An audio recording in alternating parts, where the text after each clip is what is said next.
Adeline. Written by Jared Neely. Publication July 7, 2015. The Midnight Horror Junkies. Middletown, Pennsylvania Self-Publishing Agency. SYPNOSIS. Adeline, a 12-year-old girl transitioning into a charming three-storied colonial, becomes intrigued with the history buried there. Decrepit secrets and a sinister past menace the family of three: Adeline, her expecting mother, and her hard-nosed father, fighting the endless temptation of alcoholism. Endless acres of countryside stretch out along the home, where Adeline finds that the beauty of the old colonial has more to it than what meets the eye. Some secrets buried deep in darkness need to stay dead, and others need to find light any way they can. Chapter 1: A window open as a window shut. The colonial was built near the end of the 18th century and showed its aging signs caused by its intangible past. From the outside it glistened in the lustrous sunshine barreling down at it, but with all of its beauty something whispered in the open air of infectious torment. What it was concealed deep inside, and the fellers who had just moved in were blinded of its dying need of breaking free. The colonial was a place that stood on an incline where the ground had raised over time. Since then the previous owners had built a stairwell leading up to it made of blocks of grayish sandstone. They curved slightly at the entrance and straightened facing the upper level on the first floor. Fragments of stone had crumbled within its structure and fell along the steps leading upwards. Surprisingly, its craftsmanship had held up through many rough winters. The front of the old colonial standing true towered in the sunlight, a mixture of red and white brick, patiently awaiting a family, and it had finally come, as if it were opening its doors for a final confrontation, a death-dealing confrontation between the will of the living and its surging barbarous antiquity. Adeline was playing along the rickety oak floorboards, lying against it clutching a plastic Victorian doll as she spoke as if it were alive. "Would you happen to like some tea, madam?" she queried, holding them in both hands. "Of course I'd love some." The yellowed-haired doll facing the other spoke broadly. Adeline Mayfeller changed her voice as it crackled, sounding of an elderly woman. "I'll pour you a smidge and bring you a piece of custard pie," she politely answered back, wiggling the two dolls around in her hands as she continued to play. She was alone upstairs. She had only been playing for a short moment. Picking the room as hers, she decided to declare it before anyone else. It was old-fashioned and the air smelled stale, but she admired the view. The sunshine was shining in from two windows on the opposite wall of the doorway. Along the bottom of them was a place to sit. Old wood overstretched both window sills, giving the view a place to sit and take in the country scenery. The property was once a vacation home for the previous owners, Evelyn and Gudrun, her husband of 38 years. Without any explanation of why they hauled out of town, 2 years prior they had sped out of state without as much as a word. Abandoning the colonial, leaving it as it stood, the fellers picked it up on a keen offer they couldn't refuse.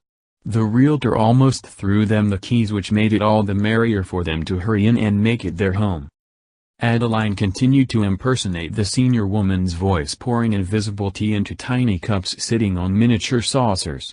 She continued motioning the dolls as if they were living a life there as well, prancing the yellowed-haired doll around a small table her grandmother had once owned when she was a child.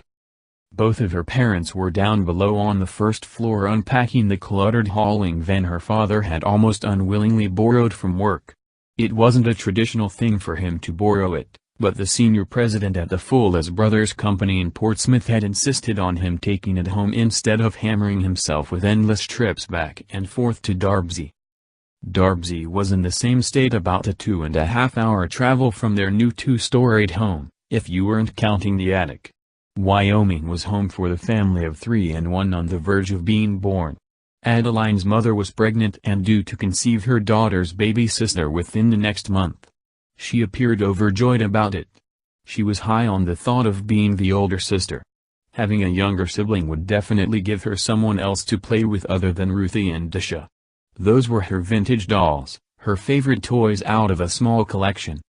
Adeline peered at her dolls, standing them on the hardwood just beside the tiny table holding the teacups. "Let's adventure back downstairs and see what Mom and Dad's up to," she said while gripping Ruthie and Disha tightly against her. Stumbling down the second-floor steps, she reached the bottom floor where her feet suddenly stomped against the old wood. She stopped in her own shadow, staring at the doorway. Her father had left it open. She could see him in the far distance. He was approaching her, clutching a heavy box piled with junk. The heavy load of odds and ends were blocking him from seeing her ahead, as he traced the stairs carefully with every step. Nearing her, stepping onto the steps leading back up, he suddenly caught a glimpse of her as the box shuffled, almost flipping over and out of his grasp before he could manage it.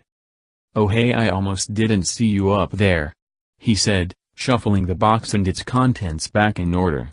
"Why don't you go help your mother? She's in the cellar. I'm sure she could use your help now that you're going to be a big sister," he said. Adeline was unable to see his facial expressions as he got closer to the top. His voice was soft as she stood in thought, wondering about her new room. She stood still, standing in the doorway with the door propped open against the hinge stopper. "I'll go check on her," she said, turning around heading in the direction of the kitchen. That's where she had noticed the cellar when they first scoped the house out before the loan went through. Waiting for the loan seemed like eternity for her as she became anxiously overwhelmed. She was grateful for the move, a new school and a massive property that stretched acres out into the bright daylight. It was all a fairy tale come true, and now she'd be living in it. Things couldn't have gone any easier in her part. Adeline sat in her room. She had come up after her mother, Julia, and she had dropped a lofty load of dirty clothing into the washer down below in the musty cellar. Her father Dick Feller was still bringing in bushels of baskets her mother had packed away since her college graduation party at the Ella's Painting Institution back in Darbsey. Julia Feller was conservative and held on to the stockpile of the brushes she had used on her paintings. It was almost ritualistic in an odd way. The attic was planned out to become her studio area now that they had extra space. Until then her paintings would lean against the old brick wall in the cellar covered over in plastic sheeting. Vintage floral wallpaper covered all corners of Adeline's new bedroom. A floral design unlike any she had seen in her short lifespan. Her eyes gazed at it as she pushed Disha along the wooden planks, straddling a mini plastic 1965 Massey. Pulling the lightly blue painted tractor up beside Ruthie, flinging her off as it stopped abruptly. "Oh my goodness darling, is you alright? Looks as if that gosh pickin' machine we got away from y'all." She spoke using the same elderly woman's voice as earlier, using her Victorian doll she self-named as Ruthie. "Sure did, hadn't run it since Bert Silvers left for the war," she replied, swiftly gripping Disha from the hard floor, standing her up with a slight limp. "Legs gonna be hurtin', but a farming girl's got to be a hard worker these days." Adeline May Feller continued speaking with her best southern voice. Her tiny vocal cords sounded scratchy, clearing them as she spoke to her dolls. From the corner of the room a human-like shadow flickered swiftly behind her, catching her eyes as it reflected against the glass windows not far in front of her. The surprising quickness of the unexpected reflection was much too fast for her young eyes as she turned in astonishment. Adeline's eyes stuck fast against the wall behind her, screwing her upper body in its direction momentarily. Her eyes gazed at the crinkling paper as it bubbled over the years since being glued. The wallpapering was mesmerizing as she outlined its detail with her dark brown eyes and growing pupils. Every inch of her new room seemed to establish another gift for her as she turned her attention back towards her dolls now left lying in front of her. "Disha, come over after you're finished with plowing and baling and keep this lonely old madam company. I'll have more herbal tea poured for us and some leeches to put on your injury, my dear," she cried, holding Ruthie tightly in her fist. "Ruthie my love, you're truly a blessing. Leeches, I got to love y'all for that sense of humor you sure do have," Adeline said, replying in the off-pitched voice of a hard-working southerner. A sudden tromping sound approached her coming up the stairway leading to her room just off-center from the top step. Her door was shut behind her as she turned, awaiting either her mother or father to enter into the room to put her to bed. Adeline's eyes fixated at the door, now clutching both dolls against her chest. The steps creaked and popped underneath them as the footsteps reached midway towards her room and then stopped abruptly. She listened for it as if she was being secretly monitored, but the silence from behind the door grew unusually quieter, almost eerily, as she unknowingly awaited a familiar voice to call in for her. The heavy wooden door with the brass C-shaped handle didn't budge, staring innocently at it. Just as she turned away, almost leaving the noise and forgetting it altogether, a sudden tapping pattered against the outside. It came in sequences as she listened patiently for her parents to jump out from behind it, in an odd funny attempt at a game. Her face brightened as she watched, waiting to burst into uncontrollable laughter, almost holding it in for the perfect second of anticipation. She placed the dolls along the floor, holding her mouth tightly in her tiny fingers, staring at the noise. It continued to tap and then pause and then tap again, as her adolescent mind began to question which one of her parents were out to trick her into opening it. Until that moment she hadn't remembered closing the large door, but it was shut. Still holding her sealed lips tightly in her palm, she slowly raised from the parquet flooring underneath her. Quietly creeping towards the awkward pattering against the solid door, her eyes were stretched apart and burning in curiosity. The room had become death-like and carried a tasteless odor as she noticed it culminating around her as she approached the door. Slightly clasping her fingers around the brass handle, she cautiously tugged onto it. Pulling it cowardly towards her, she pushed the button underneath it to release it from the framing as it squealed, breaking open an inch as she gripped the handle, peering out through the slight opening. Adeline May's eyes glued outwards but could only see the banister wrapping around the lengthy stairway. Being brave, she forcefully pushed the door open, hastily stumbling backwards in a ditch attempt of getting her nerves worked up by her parents' disturbing attempt at playfully putting her down for the night. The heaviness of it slammed against the outer wall, sending a skeletal echo through the second-floor hallway. She stood lost and puzzled, and her mind was running away as she glared forward into the dark. Neither of her parents jumped at the chance, as she froze just a moment, wondering to herself inside her confused mind if it wasn't over, walking sockless towards the vast doorway. An unusual coldness filled her toes from the floor beneath her as she crept again and towards the outside of her illustrious room. "Mom, Dad!" she cried, as her face began growing fearful. Her hand left her face as she tightly gripped it into a fist. Both of her hands were joggling and shivering in front of her. There weren't any lights on in the upper hallway as she peered out into the shady floor. Down below there was 2 large rectangular windows in the parlor room, but light didn't cast very well at night from them. The farmland outside of their newly purchased colonial was for the most part flat, after getting down the incline leading up to its massive pillars. It was nearly past 7 and the night had already ink-blotched over the entire forefront of the home. Adeline was shivering in a dreamlike daze as she reached the hallway finally. Peering from the side to side, the hallway as well as her parents' room was vacant and left as it were. The sudden feeling of isolation filled her as she cried out for one of them. "Mom, Dad!" she began shouting into the darkness. Her voice carried through the hollow space filling the upstairs. Her parents' room was to the right side of hers, but it was empty. Nobody answered back as she stood stiffly in the narrow hallway listening for them. A slight wind calmly circled around her bare toes. The bitter air breezed out from the nostalgic room behind her and appeared to follow her, standing close to the banister. The old red and white brick colonial was drafty and held an unusual smell. The scent of rotten lilacs filtered through the openness of the vast home. Adeline lowered her fists and released her fingers, laying them against the banister built along the stairwell of the second floor. Adeline lowered her head, peering downwards into the first floor, but could only see the outline of the heavy storm door and a tiny glimmer of moonlight shining in. The weak light shined in from the 2 windows perpendicular on both sides of it. Adeline raised her head as she turned towards the stairwell and crept down 1 step at a time. They began clamoring, the identical noise she had witnessed earlier upstairs. With every soft step the wood began freakishly groaning underneath her soft feet as it cracked and hissed. Adeline May finally hit the floor at the bottom as she made her way to the front entrance. She heard her parents chattering outside as she gripped the corroded knob in front of her. Unsuspectingly, the hideous door swung open with her mother peering at her in the doorway. "Adeline May, is everything all right?" But before she could reply, a blankness swept over her as she stared back. Your father and I were just sitting on the stone stairs along the front of the house enjoying the warm night. Both of us were just chatting about how well you've been adjusting here." Adeline glared at her as she turned her attention to the doorway, also noticing how warm the air coming in from the night felt as it hit her face. Her mother was clutching her neck in her hands from behind.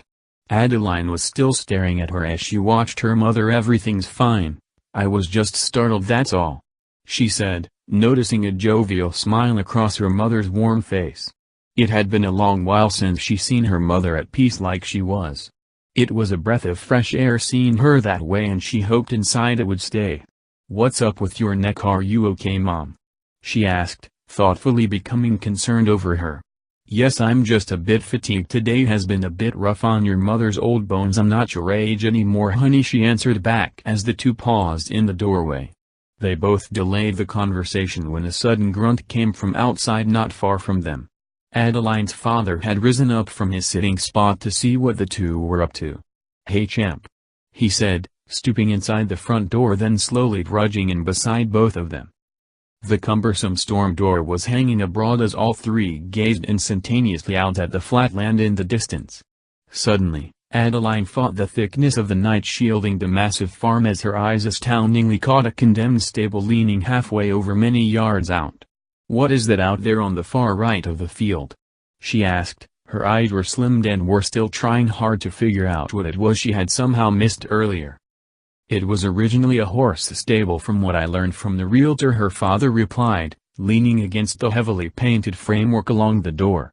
"The previous owner had used it as a chicken coop." He paused a moment as he yawned. Both of the girls were now glaring outwards into the pitch black. He then began again, pointing to it while holding the frame of the doorway as a crutch. "From what I can tell, it's not particularly safe to be inside, so keep away from it, okay champ?" he said, now scratching his chin. He appeared serious as he turned his face towards the two standing still watching the shady night. Adeline stood waiting for another moment, feeling safer than she had a moment before upstairs.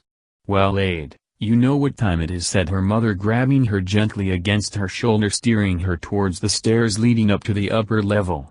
Adeline turned for a brisk moment at her and then back towards the high stair. "Well, I figured it was bedtime," she said, sluggishly dragging her bare feet ahead of her. The next morning Adeline woke underneath her hefty goose-feathered comforter. The summer sunshine was already heating her face as she laid another moment, finally opening her eyes to see her new bedroom around her. It was early, maybe 6:30. Well, it felt that way to her. Although her parents were still asleep, she was eager to see more of the house after learning about the abandoned horse stable her father warned her not to go in. Most of her clothing was still in boxes and jacked up to the ceiling from the move a day earlier. A couple unmarked ones were in her reach as she leaped from her bed and jogged excitingly towards them. Adeline continued by tearing the tape holding the signs together, reaching and pulling out a handful of her unsorted summer outfits. Pulling on a worn pair of jeans and a butterfly tank top, she hastily tread towards the closet on the left corner of her room. Her mother had put her mid-size collection of shoes inside when they first arrived. Opening the grizzled door, it swung open, revealing her shoes lined up top of an old cedar chest. Adeline sat along the floor pulling on the first open-toed shoe she could find. As she fought to get it onto her sweaty foot, her eyes bent back towards the cedar box inside. It didn't appear to be hers. She'd never seen it before the move. The unfamiliar box was the size of a blanket chest and it had an unusual painting covering it. It was oil-brushed horizontally along the front, which appeared to be done many years ago. A meadow stretched across the chest's outer side as well as a flock of roosters pecking seed from the soil. The painting had a unique signature across the lower corner, but it was unreadable to Adeline and had worn down since then. Becoming intrigued with it, she placed her other shoe on and leaned into the gloomy closet. Adeline hoisted the shoes off one by one and piled them to her side as she grabbed hold of the mysterious rectangular-styled chest. She snagged it in both hands, gripping them along its sides, and pulled it along the floor until it reached the center of the room. Dust circled her face as it resonated from the box below her, causing her eyes to begin to water. "Filthy box," she whispered mutely to herself as she examined the outside before looking in. The roosters and the meadow were perfectly detailed, even more so in the light. The sun outside was becoming warmer as it hit her shoulder. She glared at the chest lying there along the wooden floorboards a moment. It somehow reminded her of her great-grandmother Nina. Adeline was just a tiny 2-year-old girl when she passed, but she had flashes of memory of her and her home. The smell of it also reminded her of her lilacs. Suddenly, before she could lift the lengthy lid, the noise of children playing came from outside. Adeline darted for the window sills located in the back of her room to see who it was. Arriving at the glass, her face peeked outwards as she peered down at the field below. At first she couldn't see anyone. The field was green and filled with poppies and other wildflowers. Her eyes traced the land as she peered out even further in hopes of seeing the horse stable. At first it was almost invisible in the far distance as her eyes met the crumbling barn-like building. It was acres out from the house as she gazed from behind the old glass. She could see the shingled roof leaning from it and wild spring flowers almost growing over, hiding it from the world. Just before Adeline could turn back towards the chest in the center of her room, unwittingly, another sound came from below the house. She peered out again, noticing a young girl around her age running through the field of white and yellow wild spring growth. Adeline's eyes widened as she glared at her from above. She began tapping on the hard glass, using her knuckles to get her attention from the outside. The young girl from outside ran speedily through the field, heading in the opposite direction, unwanting to turn around. Adeline stared from the glass in curiosity of her as she turned, peering down at the cedar box, leaving it there with no hesitation. She bolted down the old stairwell and gripped the knob of the front door and treaded out towards where she had seen her. Running through the poppies and white and yellow wild weeds sprouting almost everywhere under the summer heat. Her eyes fixed along the back of the field where she assumed the girl had run. Her shoes caught along the uprooted weeds as she neared the open field. Chapter 2, The Smell of Lilacs. Adeline stopped running because her chest was racing. She peered further out into the warm air, but the little girl she had seen wasn't anywhere to be found. A moment later she continued slowly towards the horse stable about an acre from her and the field. As she approached the stable she realized how deserted she felt that far from her parents' new property. She had crossed the field many acres out and stood now only a few yards from the crumbling stable her father demanded her to stay out of.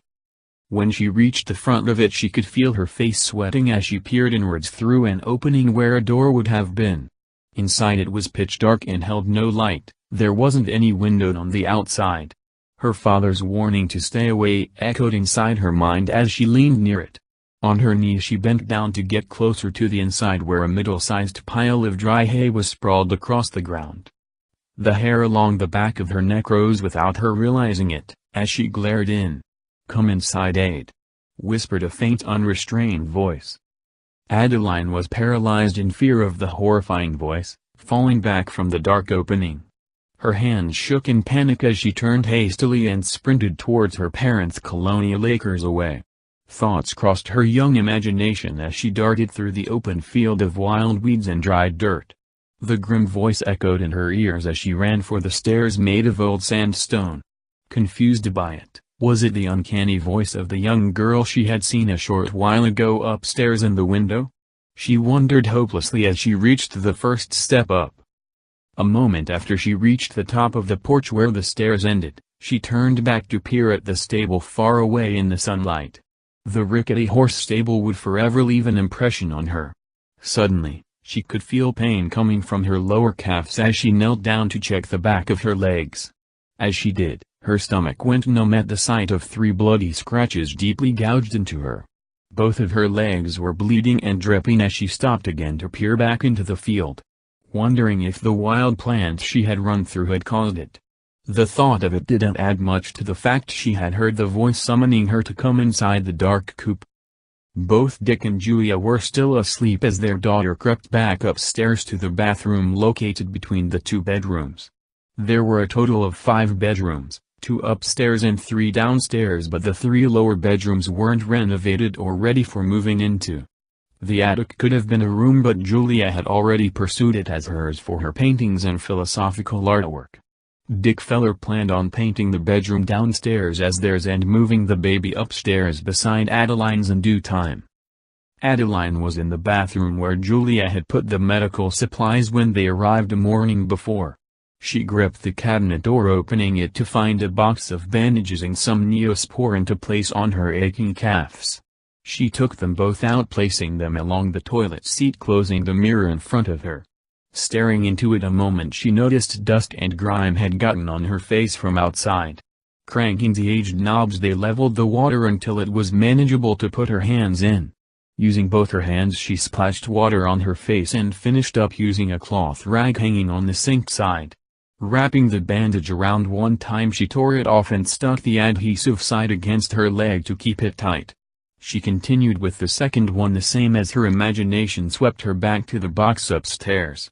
"Oh the chest, I almost forgotten to check it," she murmured to herself as she left the bathroom, turning the light off. Arriving in her room, an uncanny feeling pummeled over her. The inexplicable rectangle-shaped box was gone. Examining the room, she peered underneath her bed and scrambled through the shipping boxes and found nothing. Then suddenly, she resorted back to the closet on the right of her room. As she gripped the door and pulled it open, her face lit up. "There you are, you had me worried. I really want to see what's inside of you," she said innocently as she grabbed a hold of it and slid it back out. There was a diamond-shaped hatch on the front, but she observed it to find it wasn't locked. Pushing the center and releasing the lid, it sprung upwards, throwing mold and dust back onto her face. Her hands were filthy again as well from bringing it out. "What is that you hold inside?" she asked in a sweet, quiet voice as she peered in further. Inside lay a tan hand-stitched cloth covering, something from being damaged. Her eyes heightened as she glared in at it before reaching for it. The smell of rotten lilacs radiated from the box as it sat ajar in front of her. Adeline was sitting on her knees along the wooden floor, holding on the side of the lid. "Let's get a look," she said, finally releasing her hold on it. She began putting her hands deep into the chest, wrapping them around something clothed. "You're in there tight. And I'm going to get you out regardless of how stubborn you are," she said, almost whispering this time as she yanked it from the bottom. Lowering the clothed oddity and its remnants onto the floor, she rubbed her hands against her jeans, whipping the dust off. Something Julia had told her numerous times not to do. Adeline then continued to unfold the tan-stitched cloth away from it. Inside, as she pulled the final flap of cloth away, her eyes went weak as she held it. Tiny driblets of tearing ran down her face as she held the shattered, decaying bones of a newborn infant. The brittle skull of a baby and the rest of its fracturing bones were decrepit. It was crumbling off onto the floor beyond her as she held it, taking in the idea of it being murdered or put into the chest alive. Adeline May Feller placed the infant's remains back inside the cloth and peered once again into the large chest, sitting alone. Her eyes were soiled in dirty tears as she reached in again to pull a tarnished paper out from the bottom, 2 of them exactly. Raising them to her face, she could see it wasn't just a forgotten piece of oxidized paper left behind, it was a letter. A difficult letter if that, whoever written it had been there when this all happened. She felt the closeness of the writer as she began to read it quietly in her mind. The letter was short but direct as she swept her eyes across it, imagining the devastation it must have caused. "Adeline," cried her father from outside of the room. He was still lying with Julian in the room across the way. "Are you awake yet, honey? It's almost time for your first day?" he asked, clearing his voice afterwards and then coughing. Dick Feller had quit smoking after his father had passed 6 months earlier from throat cancer, although he still carried a nasty smoker's cough. "Yes, I'm awake. I'm just getting my room set up a bit," she said, hoping either of them would come in and discover the chest or what's inside it. "Meet me downstairs in 5. He cried from the other room. "Yes, okay, Dad," she replied, closing her door at the same time. It didn't have a lock on it, but she couldn't allow anyone to find what she had. Afraid they would pack up and move if they did. She lifted the remains back into the chest and fought herself to slide it back into the closet, setting all of her shoes back on top. Holding in the thought of the horse stable and the thought of a decaying body lying in her closet, it would weigh heavy on her 12-year-old mind and normality. Adeline rushed downstairs after washing a second time to hide the evidence of going out to the stable earlier. She had never lied before to either of her parents and hoped it wouldn't come up in case Julian or Dick asked. Since the first grade she'd been an honor student and an avid student of the gospel at her previous church, even helping the Sunday school at times. "Ready for your first day, champ?" her father asked, sitting in the kitchen sipping a cup of Green Mountain coffee. It was his daily kickstart before work. Adeline stood not far from him at the table before sitting down. "First day for what, Dad?" "It's summer," she said, smiling at him as if nothing was bothering her. But, in reality, the thought of her discovery was eating her alive inside.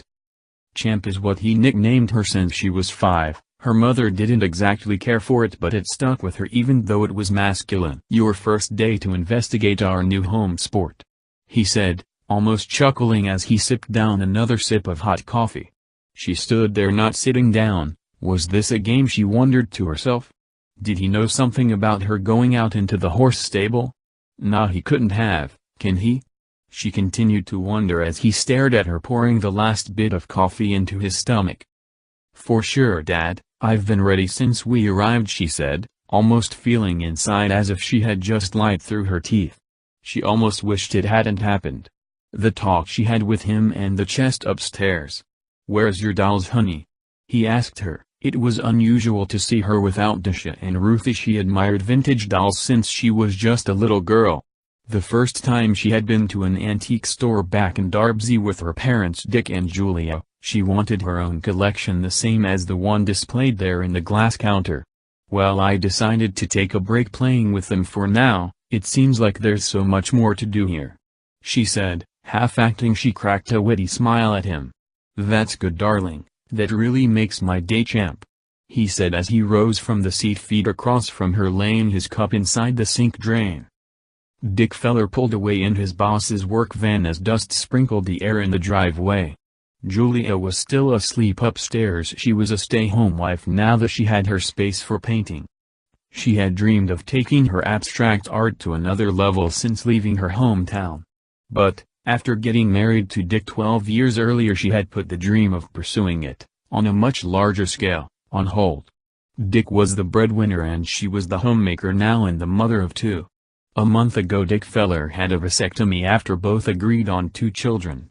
They had the world at their fingertips now, a new country home, Aid now striving in school and a new infant on the way. Nothing seemed impossible for the family. Back upstairs in her room, Adeline plopped down on her bed. Sprawled across the top of her covers, she was thinking hard about the eerie voice calling for her to come inside the collapsing horse stable turned chicken coop. It was now after 8 and the sun outside was now shining hard as ever in through the glass. Adeline poked her head up, lifting her body up until her cut legs were standing at the window front. Peering out from the window, she took a seat along the window sill against the wood. 2 trees just outside the window towered almost to the glass as she stared out into the vast field of wild plants. The wind appeared subtle as earlier as she glared out towards the old pile of wood someone had once used as a horse stable. It was far in the distance as she watched, thinking of the girl she had seen running aimlessly along the land as if she was playing by herself. And then the voice she had heard, it remained speaking to her as if it were in the room with her. But it wasn't, it was her nurse. "Aid!" called out her mother Julian just outside her room. The door was open as she turned to see her mother standing there. "I'm going to help unpack your things later this afternoon, after I put away clothing. Do you want to help me?" she asked Adeline, standing now facing her from the opposite end of the room. "Yeah, I'll help you, Mom," she said. Julia was standing at the door holding a handful of metal hangers. "Oh, and Aid, I discovered an unusual cedar chest lying inside your closet space when I put your shoes away yesterday." Adeline's face suddenly went cold. The thought of the infant's corpse lying inside would devastate her mother. But, not only that, the current move from Darbsey and the fact she had miscarried just a month prior would surely wreck her. The hopeful mother she noticed the other night would be lost. Adeline didn't want to think about any of it, as she stared at her mother watching back at her. "Adeline, you seem quiet today," "Is everything all right, honey?" she asked, stepping into the room.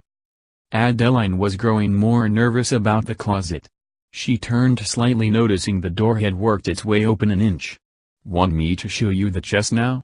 asked Julia, standing by the doorway. Adeline's face suddenly brightened as she stepped closer to her mother, almost pushing her out of the room. "No, that's all right, you'll see it when you come back to straighten my room with me. I really have to use the bathroom," she cried, holding her stomach. Julia had a concerned look on her face, her eyes were wide and she was nervously biting her lip. "I'll be right back, Mom, I'm feeling nauseous." Julia peered at her as she trudged past her in the entrance, making a quick getaway to the bathroom. Standing by the sink, she quietly murmured to herself, "Darn it, I shouldn't have done that, it wasn't right of me," she said, angrily clenching her fists at the edge of the sink. Suddenly, she could hear her mother's footsteps leading back down the noisy stairwell. Adeline ran the faucet a moment in hopes her mother wouldn't come back up anytime soon.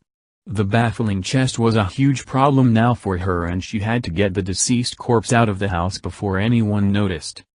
Adeline May hastily treaded to her closet and opened it, noticing the cedar box was unmoved since earlier.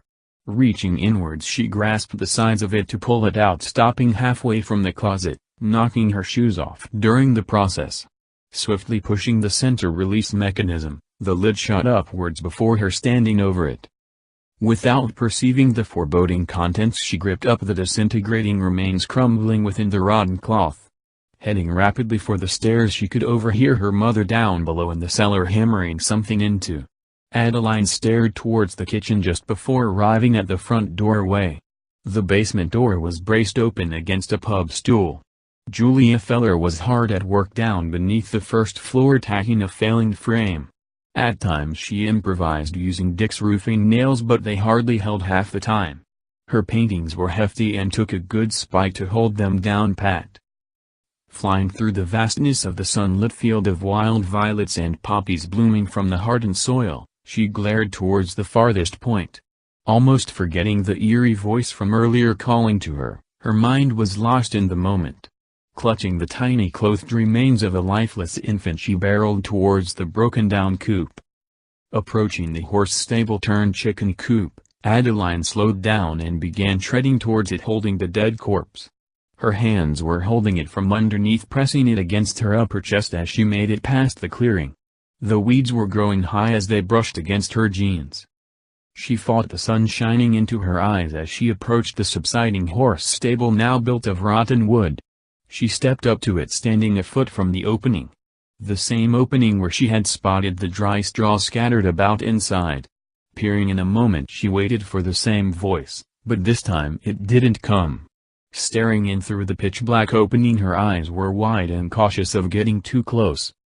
Adeline suddenly lowered the bundle in her hands, placing it softly against the earth just before the stable. She leaned over it silently, fixing the cloth wrapped around the infant. Tightening the cloth covering it, she lifted it up again, this time crawling inwards towards the darkness with it. A second later she found herself halfway inside, but it was too dark to see clearly. Her heart was racing in terror of the voice from earlier, but she could hear nothing as she sat inside with the baby's deteriorating remains. Staring from the side to side, she could sense someone watching her but couldn't see from where. Sitting the baby's remains along the scattered straw, she lowered herself to kiss him goodbye. Outside of the stable she could now hear a distant thunder as she sat with him silently. She peered out into the field from inside, watching the weeds sway around her. It was a peaceful moment, one she'd never felt in her young life. It was almost harmonious being there with him alone in the dark. Suddenly she crawled back out and stood tall in the grass. Still staring at the opening, she was unable to see Jacob. She reached into her jeans where she had folded the letter. Realizing his name was Jacob, coincidentally, the very name her mother planned to name her previous son before miscarrying. She hadn't thought about his name until now. The letter shook in her hands as she repeated his name silently in her mind. Adeline wondered about his death and why it had happened. A mother's indestructible love for her newborn was now lost, taken from her, but why? Adeline. Written by Jared Neely. Chapter 3, Jacob. To whom it may concern, January 23, 1889. My untimely death may be at the hands of my Maker. My father has grown wary of Travis and me. It worries me, what he might be capable of if he discovers my pregnancy. In the near past he has threatened Travis and my unborn baby if I don't obey his wishes of waiting until marriage. I wish he'd die sometimes. He makes me feel trapped. Since mother's death I've been all he has. I don't understand why he's treating me as if I'm not his bloodline. It almost appears he's mistaken me as not his. Yesterday, I came downstairs to find father reading scripture from the Bible and he glared at me as if he knew I was pregnant. This horrifies me. He's been drinking his old crow. His hard liquor makes him even worse to be around. He's been aggressive with me. I can tell I'm impregnated with a boy. My stomach is showing now and even Travis agrees on us having a son. If I do fail to bring Jacob into the world, I hope someone finds this letter and helps bring our deaths into the light. I want the public to know who my father truly is. As a respected pastor in town, everyone sees him as a godly man, but he's the total opposite of what's good in this world. If I end up missing, know it was at my father's idle hands. I assure you if he finds out I'm doomed. Please. Never let my son die in vain. Remember my unborn child whose name will be Jacob Taylor Edmonton. He's the last sole survivor of our family tree. His death needs to mean something better to come. Sincerely, Luella Edmonton. Adeline Mayfeller folded the letter, hurrying to get back to her parents' house acres behind her. The commencing thunder she heard a moment earlier had somehow stopped and proceeded towards the hills miles out. Adeline peered up at the sky, noticing the blueness covering over her. The clouds were bright and the sun was intense as it gleamed down at her. Even the collapsing horse stable appeared to dazzle under the fierce rays. She quickly turned back towards the colonial in the distance and began a sluggish walk back. Her thoughts were on Jacob and the letter, but something more seemed to draw her in. In the back of her thoughts the colonial appeared to hold a dark secret, Luella's father. What had happened to him, if both Luella and Jacob were slaughtered by the hands of a religious father gone too far? The question was baring its wicked teeth as it chewed inside her 12-year-old mind.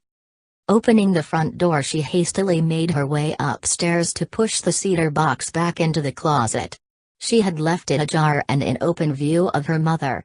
As she reached the flight of stairs leading upwards to her room, she suddenly heard sobbing coming from below within the cellar. The sniveling noise was resonating from the kitchen, where the cellar doors appeared to be open. Plodding in that direction, she followed the faint cry. Adeline gripped the door as she poked her face in to see as she flipped the light but, nothing happened. It was pitch black inside. "Hello? Mom, is that you?" she cried down into the depths of darkness covering the musty cellar. The whimpering sound was even fainter as she lowered her feet onto the first step. Peering downwards, the noise was growing closer to her as she cautiously dawdled to the surface below. Adeline's face suddenly went cold, chilled like ice. Julia was lying face down with her hands stretched above her. It was too dark in the shady space to see her injuries, as Adeline reached a foot ahead, kneeling down beside her to comfort her. "Gosh, Mom, I'm going to call an ambulance," she cried, as her mother wept, attempting to pull herself up from the cemented floorway. "No honey, I'm not broken, I don't think anyways, just in pain. I'm not bleeding, am I?" she asked her daughter, standing now beside her, worried. Julia spoke faintly as she breathed in. It appeared she had badly bruised herself. "You seem to be bleeding from your forehead, it's too dark to see," Adeline answered back. Julia struggled to lift her body from the aged floor. "If your father seen me like this he would be losing it," she then added, noticing Adeline beside her. "Why is your hair and face covered in pollen? Were you outside, honey?" she asked her, trying hard to hide her increasing pain. She stood by her, peering down. "I went to the horse stable, I'm sorry," she said. Guilt had finally taken over her. Julia laid there reaching for her chest as she gripped the ground with her other hand. Before she rose to her feet, She stopped and angled her eyes on Adeline. "It's all right, I'll keep it between us this time. Next time your father will hear about it, understand?" she said. Her expression was of pain as she fought her wounded body to get up. Adeline peered at her as she balanced along the surface, holding onto the railing along the steps leading out. She didn't say anything to Julia as she wrenched her arm around her in an attempt to walk her back up to the kitchen. "Mom, I'm worried about your belly. Is the baby going to be all right?" Adeline asked her, as the two slowly crept up to the kitchen. "I really hope so, darling. I don't think I hit it. Babies can be resilient," she finished as the two made it to the top. Dick Feller and Julia were lying in bed that night. Adeline was asleep in her room. It was midnight and the two were both lying together reading. Julia had taken Darvon, a prescription painkiller she had been giving after nearly breaking her ankle a summer ago. She had tripped stepping out from the tub when it happened. The Darvon was finally beginning to kick in, the pain was decreasing as she read a novel she had borrowed a week earlier at the Portsmouth Library in town. Julia Feller was lying on her side away from Dick as he read his popular science magazine. Her head was lacerated but it wasn't bleeding any longer. A bandage covered her wound as she read quietly, quickly noticing the lampshade at her side flickering. She was wearing a short-sleeved nightshirt and a pair of gray sweatpants, as she leaned forward to fix the bulb on the end table beside their bed. The bulb had flickered twice and appeared to be dying out.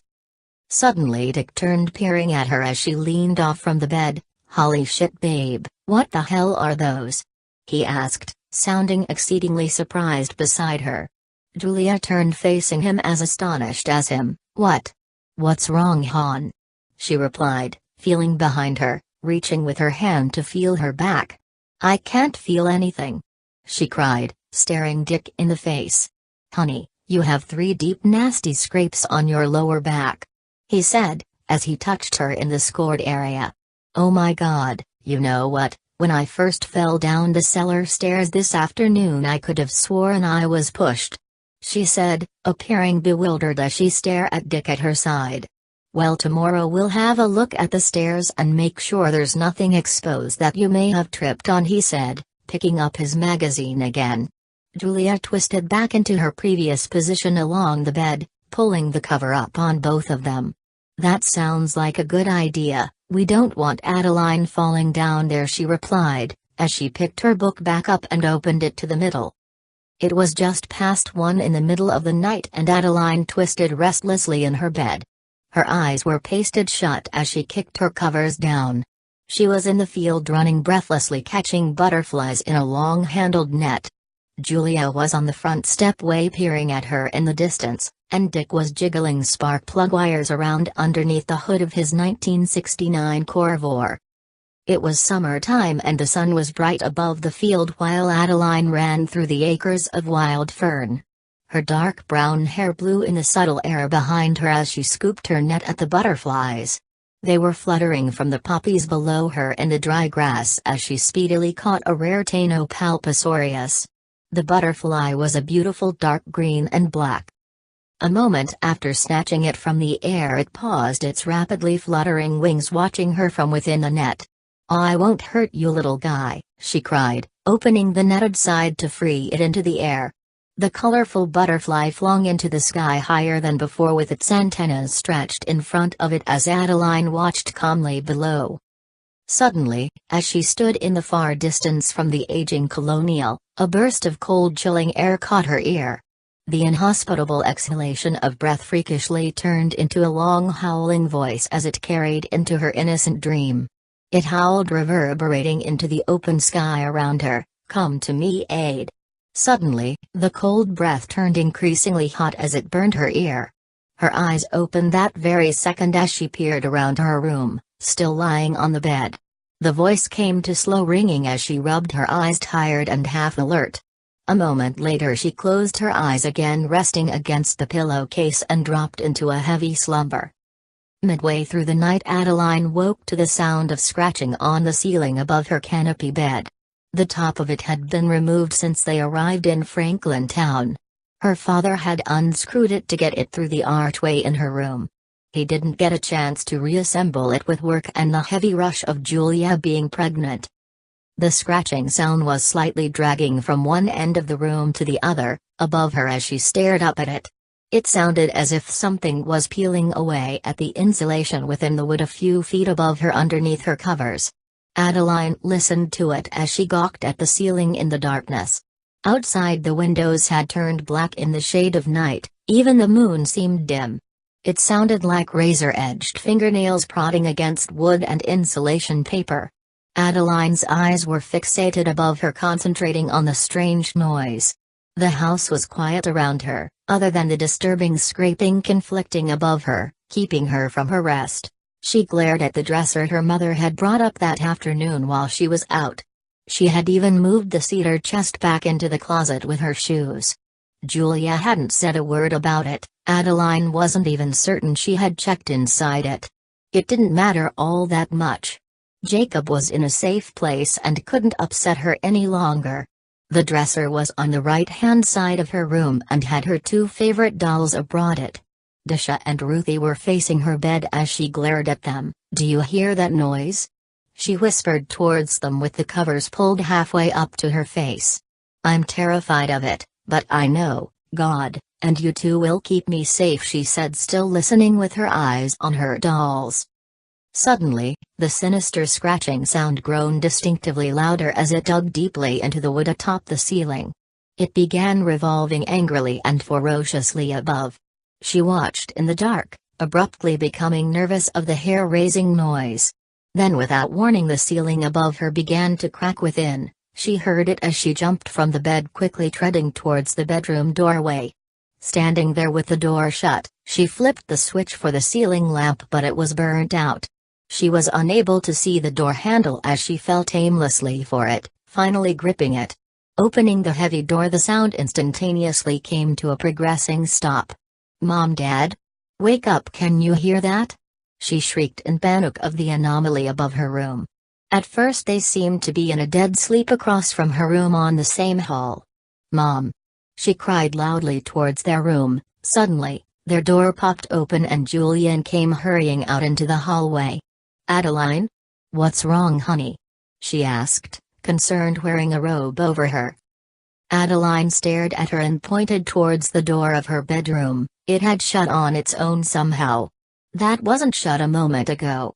She cried at her mother, now plodding towards the door, unnerved by her daughter's behavior. The door was jammed as she pushed against it. "What did you do?" she asked, with a puzzled look upon her face. "I didn't do anything. Isn't it opening?" Adeline asked her, noticing her mother struggling to get inside. "It's locked or stuck fast, I don't know. Let me wake your father," she said as she strolled back to her room. A moment later, Dick and Julia both approached Adeline a foot from the door. "What exactly is the problem, damn it? I have work early, Aid," he said frustratingly, exhausted from the long shift he'd finished at the plant. "It's not Aid's fault, Dick," her mother said, defending her as he pushed his weighty body against the old wooden door. "It didn't budge. This is just great, fucking great," he shouted aloud as he released his grip on the handle. "I'll get this son of a bitch open. I'll be right back. I'm gonna get my screwdriver downstairs," he said, biting his lip, trying hard not to go overboard. He cussed like a sailor at times. Julia had warned him before about it. Adeline was above her age group but didn't particularly like it when he lost his cool. "Your father's going to be moody tomorrow, Aid. I think we will have to stay out of his way," she said. Adeline peered at her and then nodded, agreeing with her. It had taken him no longer than a minute and he was back with them. Indignant, he began stabbing the tip of the screwdriver into the door. "This piece of shit coming off as soon as I get money for a new one, and some fresh hinges are gonna be slapped on as well," he shouted. Julia left the two there hastily, heading back into her room. "Wonder what crawled up her ass?" he asked, still fighting with the rusted bolts holding the heavy door. Adeline remained there watching, quietly at his side.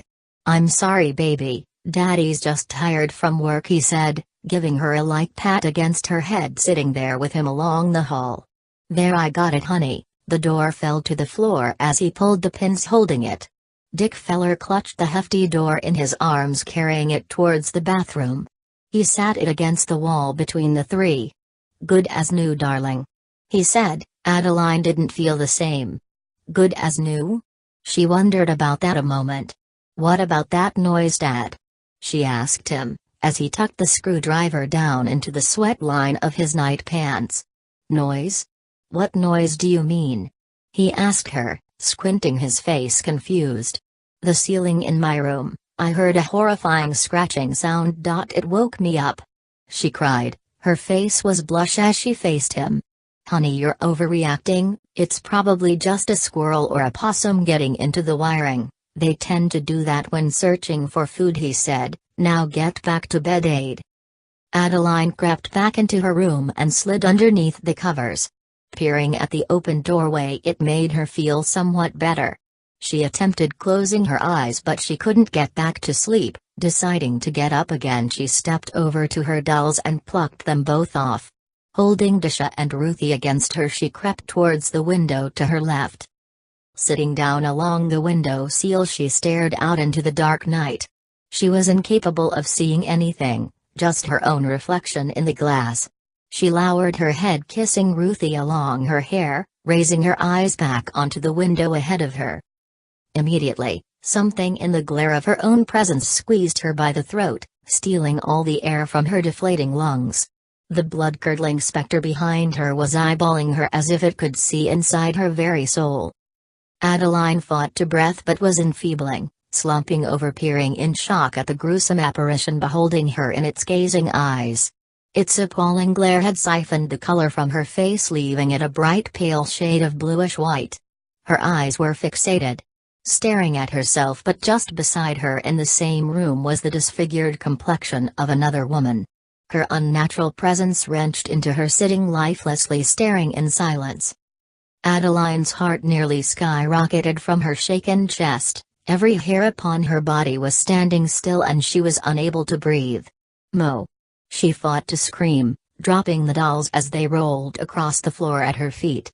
The horrifyingly repugnant face of a deceased hag was hovering at her shoulder and she was unable to move from the seat.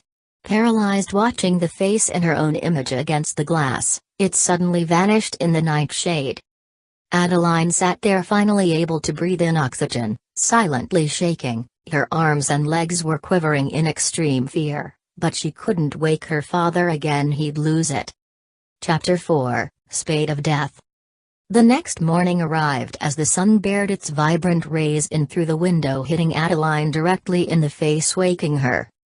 She began pulling on the same jeans and open-toed shoes lying at the foot of her bed. Already wearing a nightshirt, she began hastily trudging towards her parents' bedroom on the same hall. Adeline reached her parents' door. It was shut as she knocked. "Mom? Dad, are you awake yet?"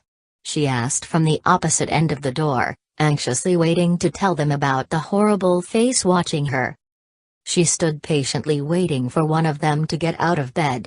Suddenly, Julia came out into the hall, combing her lengthy blonde hair. "Yes, honey?" she asked her as she passed by her, heading towards the middle-sized bathroom between both rooms. Adeline followed her, and stopped beside the door, peering in at her mother as she clutched a toothbrush from the holder. "There's something wrong here, Mom. I don't want to live here any longer. My room's haunted." Julia stopped brushing a moment. Her eyes were on her daughter. "Honey, there's nothing here, nothing that can hurt you." Julia paused a moment as she turned back to the mirror hanging just above the sink. "You're not listening to me, Mom," Adeline said, with eagerness in her voice.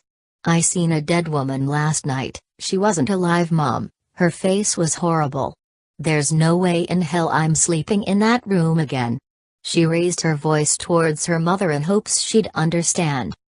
But Julia didn't appear to be interested in her story. She had always been skeptical of the afterlife. "Listen, Adeline, we need to make this move work. Your father has been thrown under a lot of duress at work. He needs our support, and the last thing he wants to hear is the house is haunted," Julia said, continuing as she rinsed the brush, putting it back. Adeline shook her head in disappointment. walking away as she strolled down the stairwell to the first floor of the mysterious colonial. "Adeline," called Julia from atop the stairs just as she made it out the front door, closing it behind her. She stopped along the porch outlooking the pasture. The weather was humid this morning and the sky was alluring over top the colonial.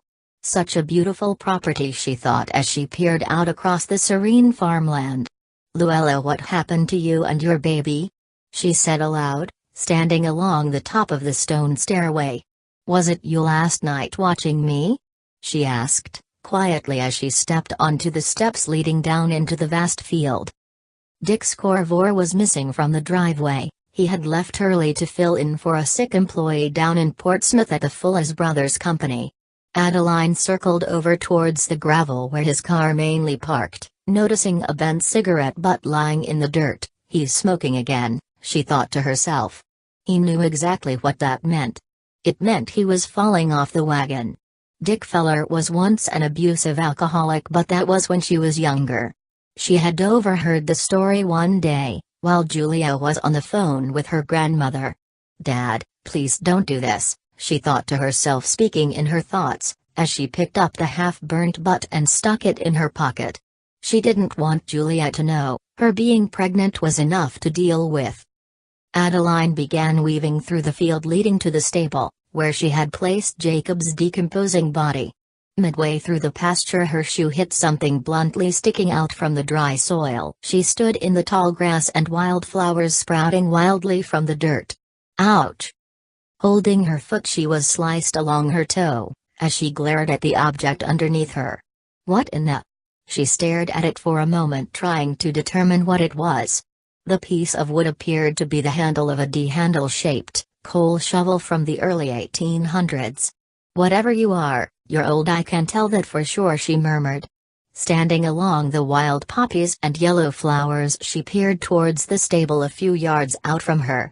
She quickly debated within her thoughts, if approaching the stable was a rational idea with her mother aware of her being outdoors. Going for it, she hurried in its direction. As she reached the rundown coop, she peered inwards through the opening leading inside where Jacob lay. "Jacob, it's me, Adeline, I'm back to see you," she whispered under her breath, peering from side to side, making sure nobody had seen her getting there. She ducked down, as she kneeled along the straw leading inside the dark enclosure. Crawling in it was pitch black, as she felt around blindly for Jacob. Her hands were grabbing for him in the dark where she had sat him a day earlier. Brushing her hands through the scattered hay and dry straw, she began to panic. Jacob wasn't anywhere inside. "Jacob," she said, feeling the ground below in the blackness. "Jacob, you're worrying me, where are you?" She spoke, worrying about his remains being taken away from her. Tears began to stream again from her face, realizing his clothed corpse was missing. She knew the reality of it, and that he might never be seen again if a wild animal had anything to do with it.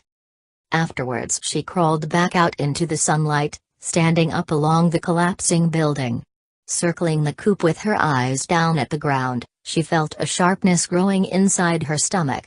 Her eyes were pinpointed along the overgrown shrubs and wildflowers on the ground. Leading further out into the woods, terror took hold of her. Jacob's deteriorating carcass was scattered randomly along the high grass leading deep into the woodland. Her body suddenly went limp, as she picked each bone from the earth below her. "I'm sorry, Jacob," she said, sobbing to herself, isolated not far from the horse stable behind her. Gathering the bones, she hurried to put them inside the stable, tossing them along the straw. Worried of her mother, Julia would soon wonder where she was. A few yards away from the old den, she retrieved the moth-eaten cloth, once used to clothe Jacob, inside the cedar chest. Putting it inside the dark confinement, she quickly blew a kiss towards Jacob and treaded desperately back to the house. Heading upstairs, her mother was in her room as she reached the upper floor. "Hey," she said, surprised by her. "Ade, is there anything you want to tell me?" her mother asked her, sounding concerned. Her face was blush and her eyes appeared watered. "What do you mean, Mom? Is everything all right?" she said, hoping she hadn't noticed her down by the stable. You know exactly what I mean, Julia said, pulling the neatly folded letter out in her hand. What is this, Aid? She questioned her, opening it as if it were the first time. I was meaning to tell you I found it, Adeline quickly added, standing in the doorway watching her mother. Have you read this? Her mother asked, skimming through the dreadful letter and then quickly folding it back into place. I know where you were, Aid, Julia said, shaking her head in frustration. Why are you playing with this stuff? Her mother asked, handing her the letter as if it were hers originally. But it wasn't, it was Luella's. This is what I've been talking about, Mom, something's off. About this place, she said, holding the letter before shoving it in her back pocket. It must have fallen out when she put her jeans on earlier. I'm done with this subject, Aid, I told you, your father has been head over hot water with work lately, she said, taking an empty moving box with her as she wandered out from her room. Suddenly, just outside of the doorway, Julia fell over, catching herself along the banister. Adeline, call your father. My water broke, honey. Hurry, I think the baby's coming. Julia shouted, in pain as she held the wooden arm of the old banister, holding on until she could get back. Adeline hurried downstairs to use the phone. It was hooked up along the kitchen wall a day earlier, but she hadn't seen either her mother or father use it since. As she clutched the receiver from the hook, she dialed his work number. It was written on a piece of painter's tape along a calendar her mother hung beside the phone. It rang and rang, until finally Dick's boss answered. Hey Adeline, is everything going well with your mom? He asked, before she could tell him her water had burst along floor upstairs. I'm sorry to cut you off like this, but I need my father. Mom's having the baby, I think she is. Anyways, she cried into the phone. He didn't say any more, as Dick Feller grabbed the phone. Baby, is something wrong? I'm leaving work now, tell your mom, honey, I'll be there in 20 minutes. He said as the line split. Julia was resting against the old lacquered banister that held an odd shine in the musty hallway upstairs. Crouching against the floor, the wood underneath her was wet with amniotic fluid. She was already contracting and in labor as she awaited Dick to arrive from Fulla's Brothers with the 16-9 Corvor. Suddenly, Adeline come flying up the stairwell to find her mother breathing heavily, counting to herself quietly. An unusual burning sensation filled her stomach as she leaned heavily against Adeline, attempting to get downstairs to the front doorway until Dick would get there. Baby, hold my arm as tight as you can, I'm losing my balance, Julia cried, sounding short of breath, clutching her arm across her rounded belly. I will, Mom, I have a hold of you, I won't allow you to fall again, she said, concerned for her mother and unborn sibling, with the thought of Jacob running across her mind. As the two held hands, they arrived at the large door. Julia was leaning forwards with both arms across her baby. Okay, honey, open the door for your father, that way we're ready to leave when he pulls in, she said. Her face was paler now, appearing weak as she gripped the door. Adeline quickly pulled it open. Her mother's hands were shaking rapidly in front of her. Moments later, the two watched from the stone stairs as Dick rambled up the driveway just off Sandamis Road. His Corvor rattled as it hit the stony driveway, pulling it within feet of the sandstone wall leading up to the Colonial. Dick Feller opened the driver's side door, running to the opposite side for Julia to slide in. Dick was wearing a blue button-down work shirt with his first name embroidered across the front pocket. On the back of him, read the company's name, Fulla's Brothers Company. He appeared overworked, his face was a dark shade of red as he approached them both. Taking Julia, Adeline followed behind, hurrying to the idling car. We're going to the Community General in Portsmouth, he said, as Adeline closed her door, sitting behind Julia. It's the nearest hospital I know of, he added, before either of them could say anything. Grasping the steering wheel, he dropped the gear into reverse along the steering column, backing out of the driveway.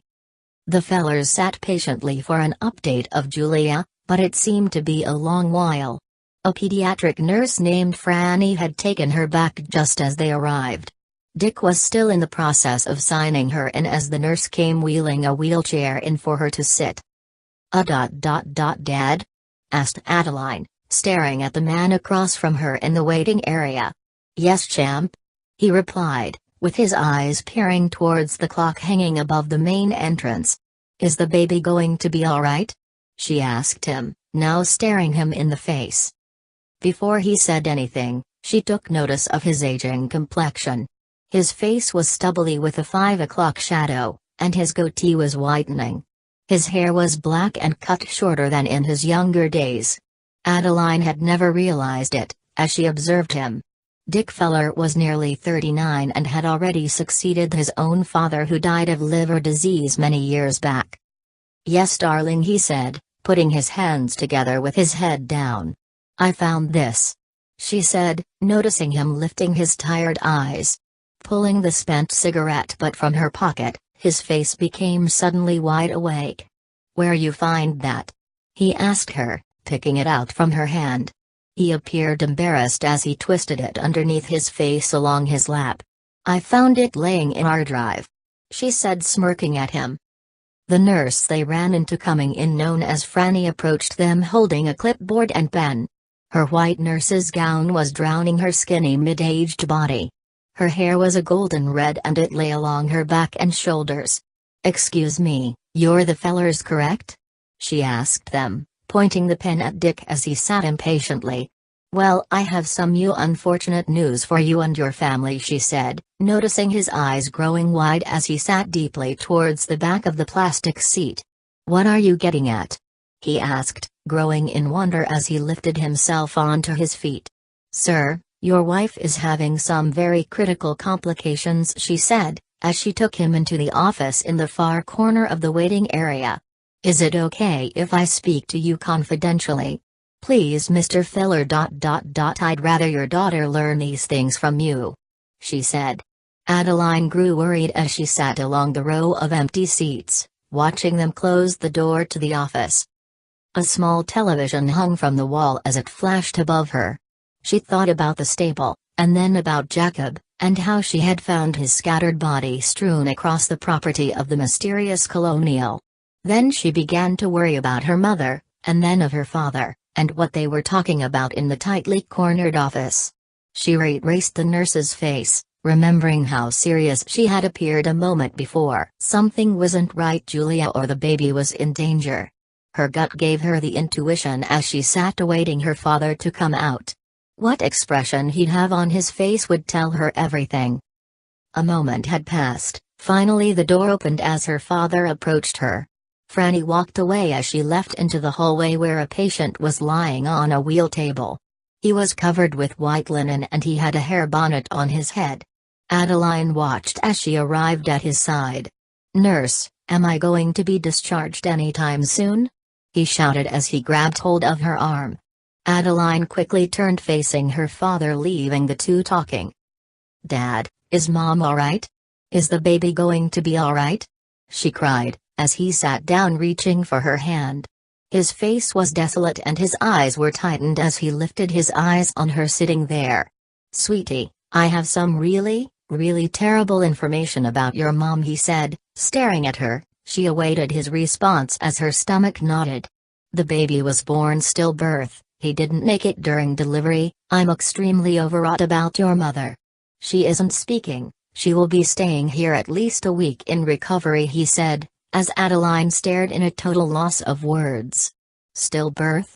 She thought as her heart shattered into a million pieces sitting there in the waiting room. Why? How could this happen to her again? She wondered inside, almost forgetting about her father beside her in pain. "It appears I'll be leaving you at home with your mother's friend, Dina. You remember her, don't you? She attended the same institution as your mother." "Yes, I remember her. The windmill painting Mom has downstairs was painted by her, right?" she asked, feeling horribly, but wanted her father to cheer up if that was even possible.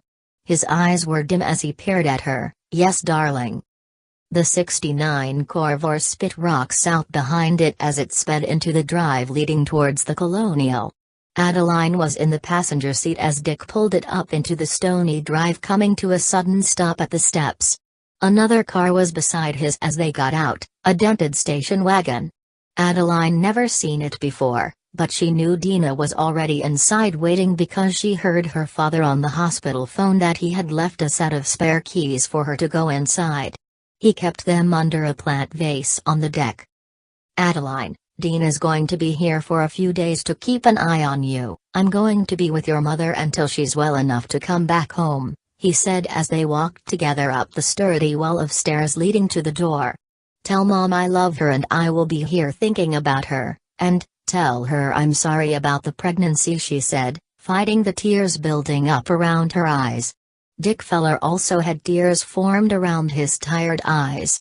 "I will, baby, she will be all right, give her a little time," he said, almost sounding not as himself.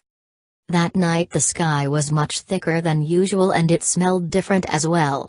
The rotten smell of lilacs surfaced in Adeline's room as she laid in the darkness. She could smell it as she breathed in. It was strange to her as she took notice of the flowery scent. "I hate that horrible smell," she thought as she laid thinking about Julia. Hoping her mother would be able to move forward after losing a second child in such a short time.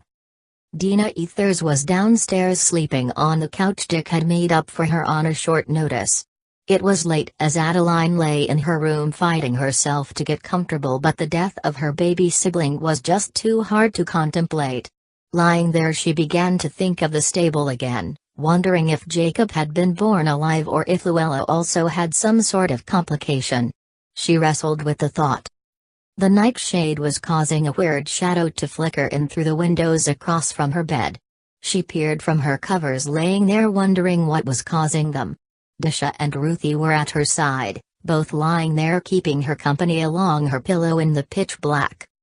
She unhurriedly sat up along the edge of the bed and roamed to the windows on the back side of the room.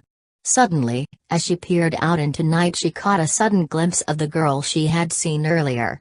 Staring, she noticed the girl approaching the stone stairs leading up to the house. Adeline's eyes were wide as she watched in curiosity of her. The moment she reached the middle of the ancient stairs, she unsuspectingly peered directly up at Adeline. Adeline shrieked in horror, catching herself from disturbing Dina. She held her face in terror, noticing the girl's clothing and how horrible her face had become as she eyed her from below the outside wall. The window in front of her was like ice as she touched it, almost breathing against it now, watching the woman. Adeline's eyes glued on her a moment. Something caught her eyes yet again, turning away, peering further out. Unsuspectingly, her eyes caught an elderly man standing in the faraway distance. He wore a pair of dark bibs, the color of them shielded in the night. A straw top hat covered him as well as he began striking vigorously into the ground. He was down below her, clutching a rustic coal shovel in his hands. It was apparent to Adeline, who now was gawking heartily at him, that the man was blindly at work in the midst of digging some sort of trench. He dug desperately as he struck fast towards the gaping ground. Suddenly, Adeline dropped her eyes back onto the girl below, but she had vanished. Adeline's eyes tightened as she scanned the field from above. Suddenly, she met her treading towards the older man. Her dark hair was long and streaming behind her. A white and black floral pattern dress dragged along behind her as well, sweeping through the wild poppies and wild flowers leading out towards the strange unknown figure. Just as she reached him, his shovel fell from his hands along the dirt. Unsuspectingly, both spun around instantaneously, facing Adeline above, watching back. Terror surfaced inside her as she leaned backwards, hoping that she hadn't been caught staring. The image of them both gawking at her rang warning bells across her maturing mind. Warning bells unlike any uneasy feeling she'd ever felt. She could sense her fingertips go cold as if someone was pinching against them. As she crouched against the wooden floorway, she observed her room once again, making certain nobody was watching. Adeline remained low, tiptoeing back to the porch just before the double windows. A strange eerie feeling of fear burrowed over her as she peered outwards. Now inches from the stained glass, she bravely poked her eyes back into her withered complexion, suddenly realizing they both had vanished. They were nowhere to be seen as she glanced from the side, hiding half of her face in the curtains. Gluing her eyes into the heavy darkness, she watched for them to return, but nothing appeared out of the ordinary. Back on top of her bed she laid in a complete silence. She pictured Jacob lying in the horse stable, picked apart like she had found him. Then, Julia, the thought of her losing another fetus was damning her as she lay unable to relax. Her eyes shut as she wished it would all go away and shed awake as if it had been a pointless dream. A moment had passed as she tried, but nothing. She felt compelled lying there on top of her covers. Ruthie and Disha were now stacked against the bedside. In a sitting position, almost as if they were her guardians in some adolescent way they really were, the more she pondered to herself. Lying down, her body was awake more than earlier. It was almost uncanny lying there wide awake. The image of the two washed up in her thoughts, filling her with a multitude of questions. Questions of who they were, and why they had come. Part of her knew something unearthly had been beckoned there. She wondered if it were Jacob's remains and how she had tampered with it, not knowing much else. Adeline turned to face the bedroom doorway where Dick had unscrewed the door a night before.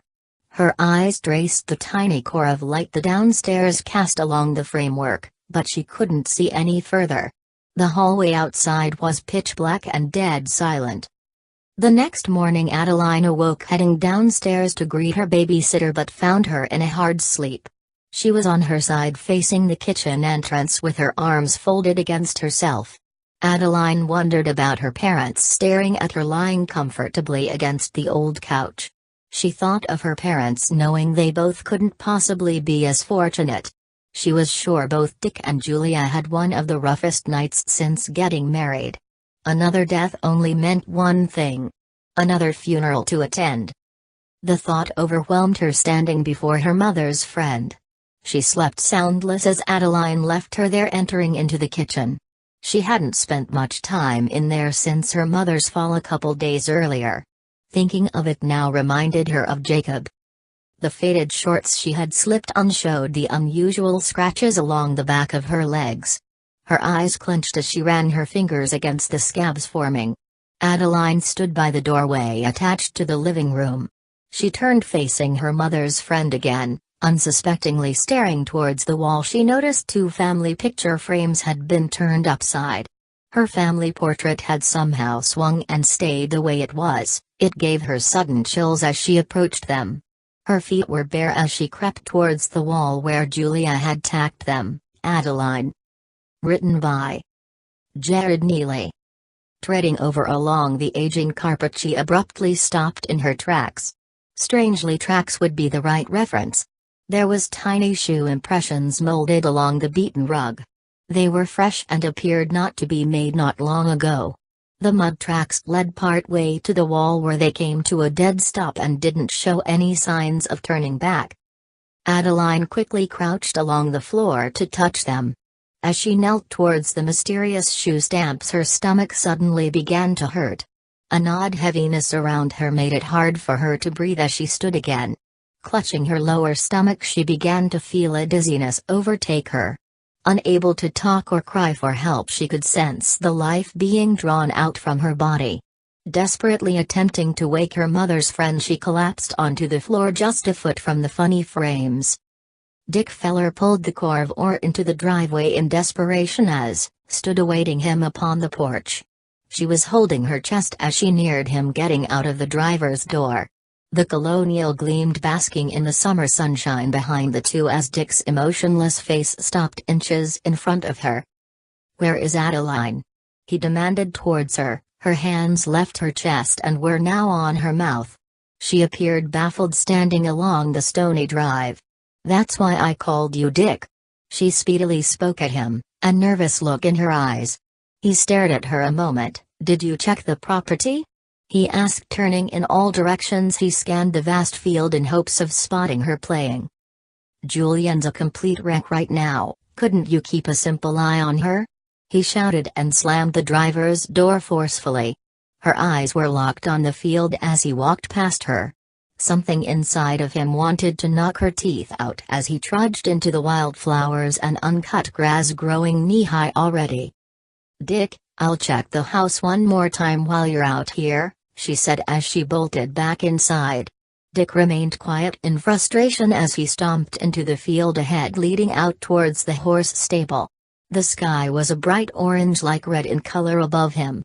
There wasn't any sign of rain and the clouds cropped around the sky magnificently. Almost like white cotton swirled up into a massive foray.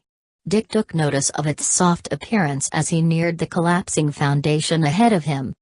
Suddenly he tripped, landing along the heavily weeded ground. A stick had somehow caught his boot. As he rose back onto his feet he realized it wasn't particularly a stick at all. It was the fractured handle of a broken shovel. Beside it was fresh ground piled along the top of the surface. It appeared to him that somebody had been digging on the colonial's property. He left it laying there a moment, again approaching the wreckage left behind. Arriving at the stable he crouched down into the entrance and peered into the darkness of the tightly confined space.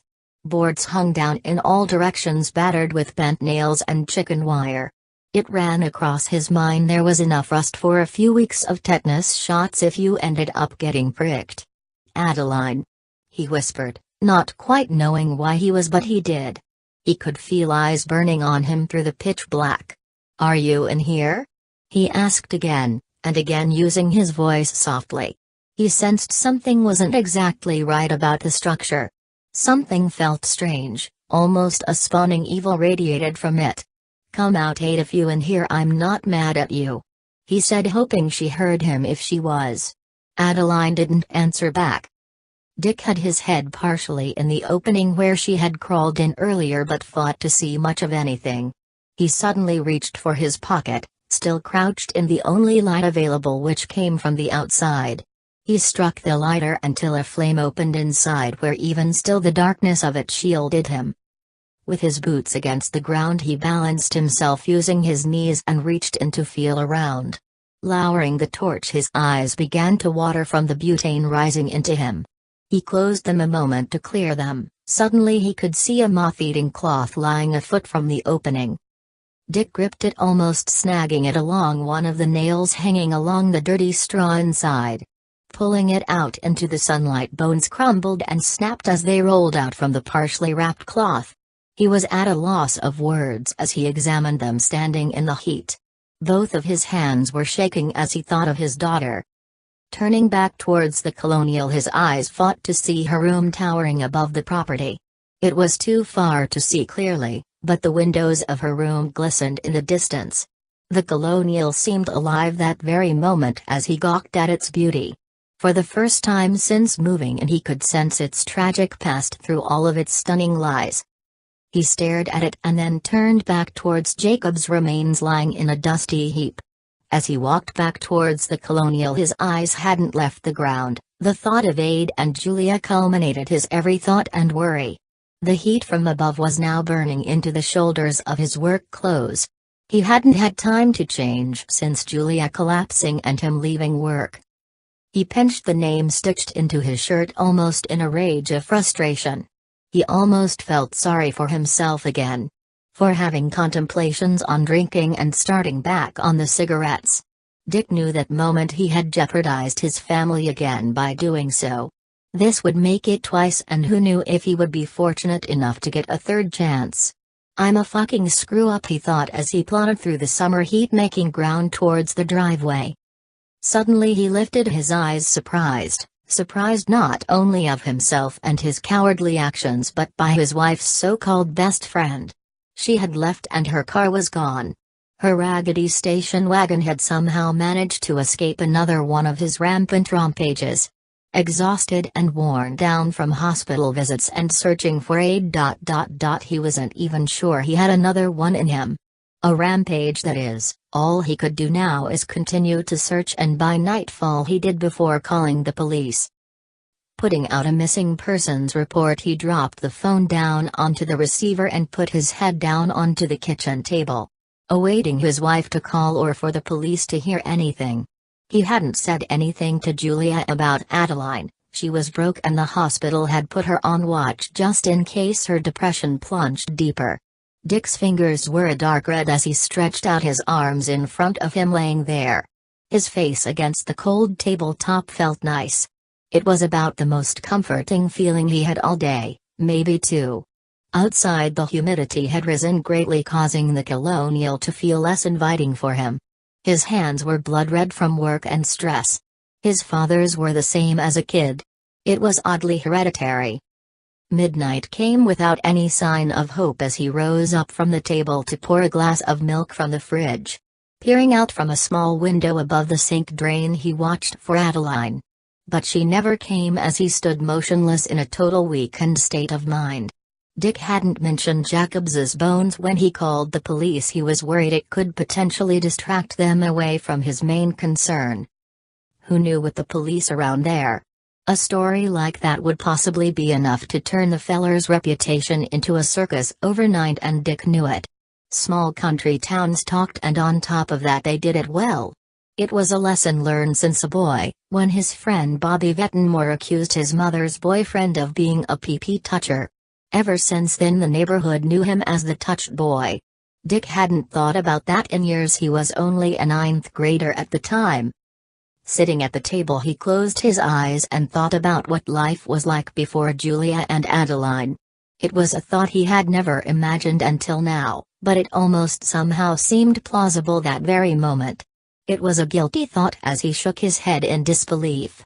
That very second his mind turned towards the colonial. What was it with the place? He wondered as he sat quietly listening to his watch tick. He thought about everything that had happened in just a matter of a week and how his family was being torn out from underneath him. Suddenly, he sneezed. The aroma of freshly picked lilacs hit his nostrils. His eyes traced the room outside of the kitchen as he sat baffled. "Dick!" A breathtaking voice cried into his ear. It was faint and instantly reminded him of his great-uncle Riggs. He jumped back, nearly tilting the seat over onto the hardwood. He didn't speak. Fearfully he walked towards the front doorway. He had heard the ghastly voice, but it didn't quite register to him what it had said. His nerves were spiking at a high as he reached the door but stood a moment peering into the kitchen. His eyes fixated into the room. It was almost as if the room itself had changed and appeared usually eerie. The cabinetry in the old kitchen appeared even darker and grittier now as he scanned for the unseen voice. The floor stunk of rotten blood and lacked its common shine as he watched through the archway. The scent of dead flowers blew heavily at him as he gawked stubbornly. Shaking his head, not agreeing with any of it, he rubbed his eyes, disbelieving what he had seen and heard. Standing at the door, a sudden terrifying squeal echoed from outside, a blood-curdling shriek. It sent him into a panic as he clutched the front knob and left for his car. Riggs had died when he was still very young, of throat cancer. He carried a breathing tank along since he could remember. The thought of him was new also. It was a memory he didn't fix to remember. He was one of 5 children that day who had witnessed Uncle Riggs' final moments. Dick could still hear the oxygen fighting through his throat as he spoke, lying in the upstairs of his grandparents' home in South Billington. He died that afternoon, and to Dick Feller the loss of Riggs was more than a tragic moment in his childhood. Riggs had been an older brother to him and taught him everything important. From his lessons on girls, to sports, to surviving in the woods, all of the necessities a young man could ever hope to learn from someone as wise. His mindset was ages ahead of the rest and further than anyone he ever grown close to. Dear Uncle Riggs. Dick Feller stopped as he reached the stairs, pulling the door behind him shut. Outside it was humid and the air felt dry as it reached his face. The night sky was clear overhead and there was stars filling the vastness of its space. Dick dropped down and sat on the ledge of the top step with his legs hanging loosely down. The Doc Martens on his feet had tightened in the heat since returning. He could feel the soreness now circulating through his ankles. He hadn't stopped worrying about Adeline as he sat staring outwards at the dark night ahead of him. There was a wooden fence off to his right in the distance. It led midway into the open field. It was broken down as it stood leaning along the wild plants sprouting about.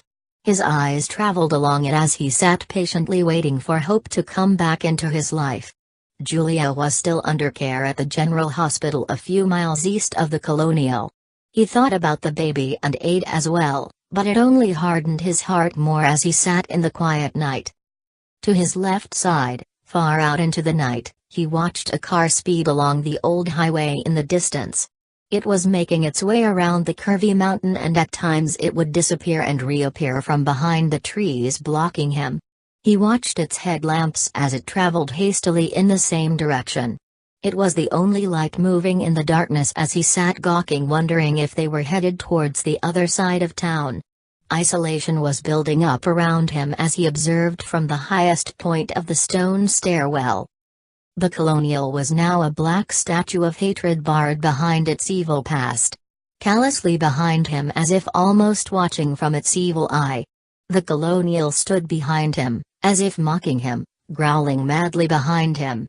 Its deadly historic history full of tragedy and unmentionable past doings had dug its presence into the foundation. Still very much alive in some unimaginable way, it continued to scream through the humid night surrounding the property. Its face was cold and its appearance was forbidding, although alluring and mesmerizing at the least. Dick's eyes opened large, two walnut-sized pupils glared towards the driveway ahead of him as a car pulled slowly in. Puddles of stones snapped along the ground underneath its dry rotten tires barely gripping the ground. A red 1963 Ford Falcon came towards the sandstone where he was sitting with an unused cigarette stashed behind his ear. He hadn't lit it, but was at that point of giving in.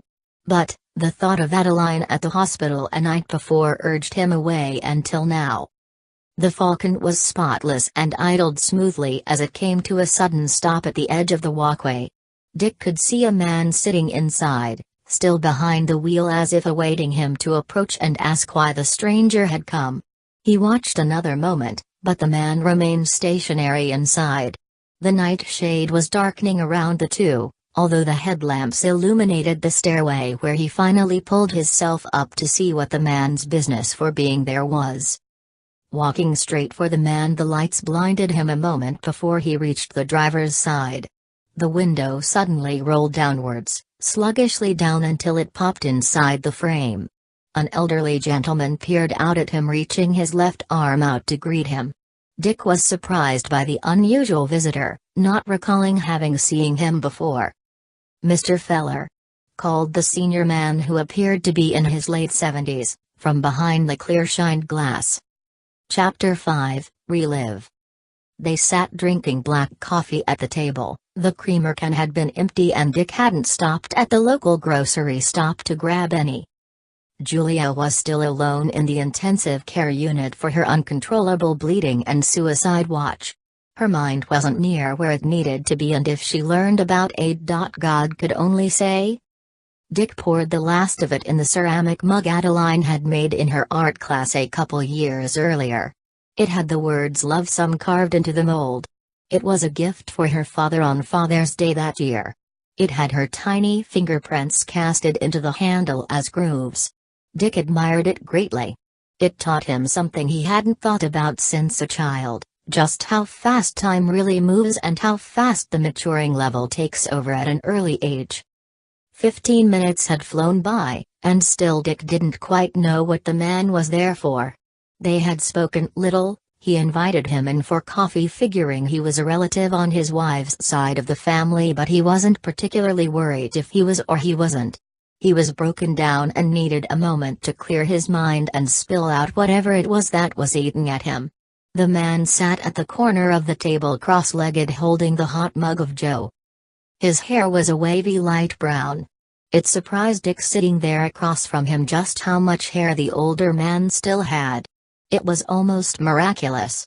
He had seen younger people with half the thickness of his, and somehow, for whatever chance, this old man who should be dirt bald had a diamond plate of hair. Bushy eyebrows and a slanted nose. The man sat quietly sipping from the lip of the steaming mug. Wild hair grew from his ears and his skin was badly burned along his Adam's apple, which caused Dick to stare curiously. Not wanting to come off rude or impolite, he fought to keep his thoughts on Adeline and Julia. He awaited the man to bring up the topic. His mind was running on fumes and he didn't feel up to explaining everything without a reason.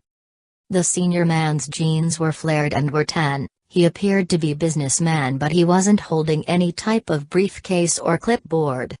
Good thing, Dick thought to himself, his nerves were shot and he didn't have the strength to toss the man out on his ass. Guessing to himself the man had arrived for nothing more than an unannounced visit for Julia. She hadn't mentioned anyone to him, but it wasn't too unordinary for her to forget. Her immediate family spread out along the state for the most part and reunions weren't really a thing for them. But there he was, whoever he was. It didn't matter either way to Dick as he observed how the man handled the stiff mug of brewed coffee.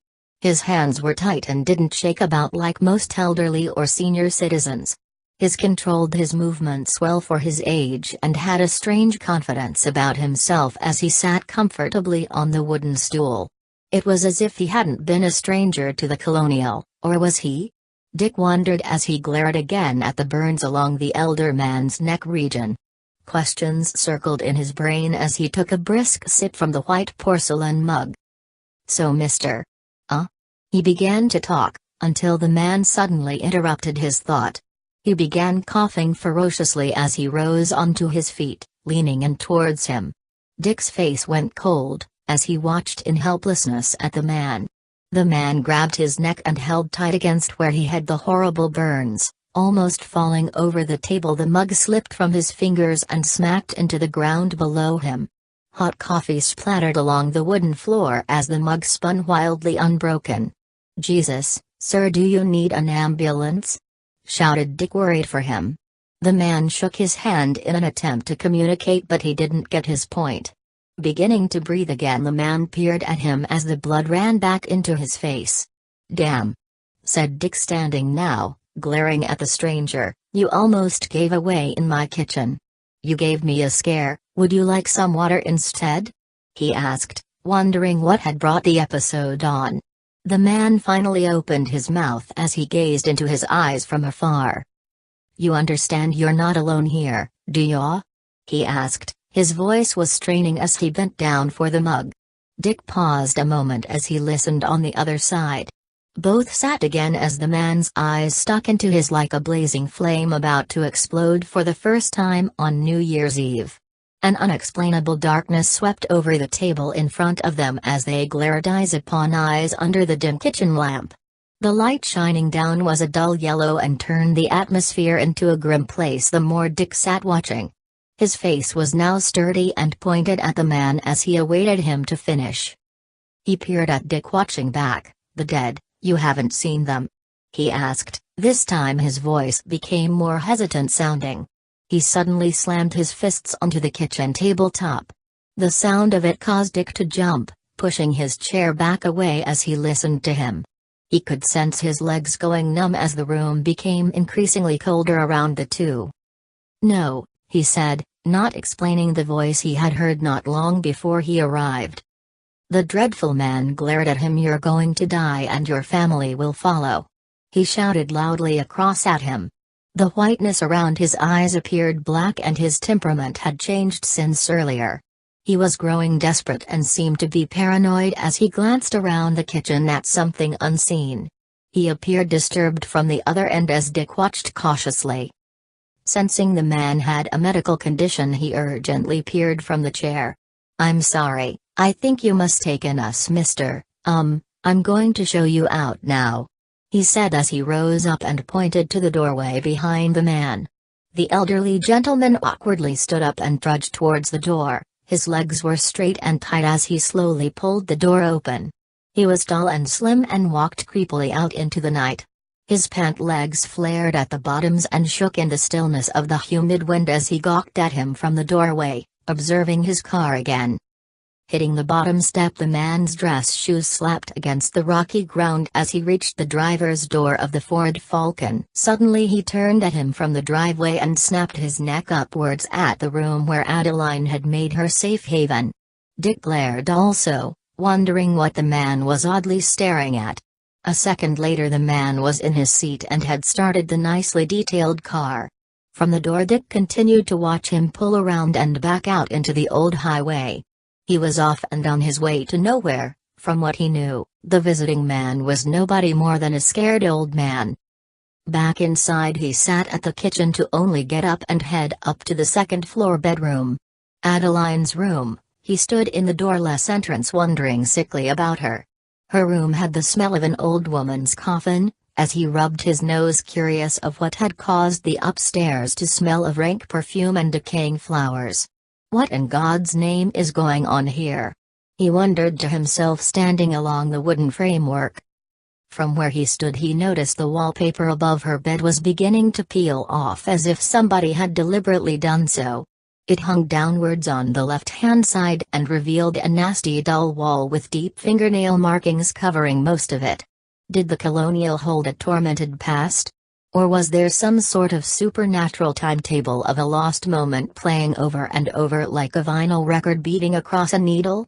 He wondered as the elderly man's voice surfaced unsuspectingly and relayed inside his thoughts the dead, "You will all die and you will follow soon after." Dick Feller spun back towards the hallway and plodded back downstairs.